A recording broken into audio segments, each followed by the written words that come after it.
dia sebagai jiplakan, maka dia juga mengatur proses sintesis protein. Kalau RNA hanya melaksanakan sintesis protein saja. Itu bedanya ya. Nah, sekarang kita lihat yuk proses sintesis protein. Sintesis protein terjadi dalam dua tahap, yaitu transkripsi dan translasi. Tahap yang pertama yaitu transkripsi terjadi di dalam nukleus. Kenapa terjadi di nukleus? Karena membutuhkan DNA sebagai jiplakan. Hasilnya, dari namanya kan transkrip. Transkrip itu kan berarti cetakan ya. Jadi transkrip itu adalah proses mencetak, membentuk rantai messenger RNA ya, mRNA. RNA-D itu bahasa Indonesianya RNA duta. Messenger duta ya. Kemudian dia membawa apa? Messenger itu kan pembawa, duta itu kan pembawa ya. Dia membawa apa sih? Si mRNA atau RNA-D itu membawa kode-kode yang namanya kodon.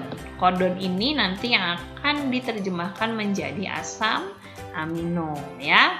Nah, kodon ini dibuat dengan menjiplak rantai DNA sense. DNA sense disebut juga dengan rantai kodogen. Gambarnya seperti ini nih. Ini kan yang biru muda dan biru tua ini adalah si double helix DNA. Nanti double helix DNA-nya ini akan dibuka, ikatan hidrogennya dibuka oleh enzim namanya enzim helikase. Nah, kalau udah kebuka, masuklah ada yang namanya template dan enzim RNA polimerase, sehingga nanti terbentuklah nih yang kuning ini nih. Si kuning ini adalah rantai mRNA yang dibentuk dengan menjiplak basa-basa di DNA sense. Nanti setelah ini kita lihat videonya supaya lebih jelas ya. Nah, kemudian nanti mRNA yang sudah terbentuk di transkripsi akan masuk ke tahap berikutnya, yaitu tahap translasi yang terjadi di sitoplasma. Jadi kan tadi si mRNA-nya dibentuk di dalam inti sel, di nukleus. Setelah selesai nih, si kuning ini, kita lihat ya, si kuning inilah si mRNA-nya.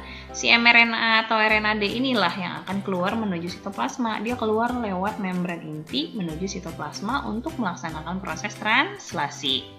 Translasi dari kata translate berarti menerjemahkan kodon-kodon. Kodon itu adalah triple basa. Ya, basa-basa nitrogen 33 itu namanya satu kodon. Satu kodon akan diterjemahkan menjadi satu asam amino oleh siapa? Oleh ribosom. Jadi gambar ini nih, gambar yang ini nih. Ini yang merah ini, rantai merah ini ceritanya adalah mRNA-nya. Nanti akan disamperin sama ribosom. Ribosom yang di bawah ini subunit kecil, yang ini subunit besar.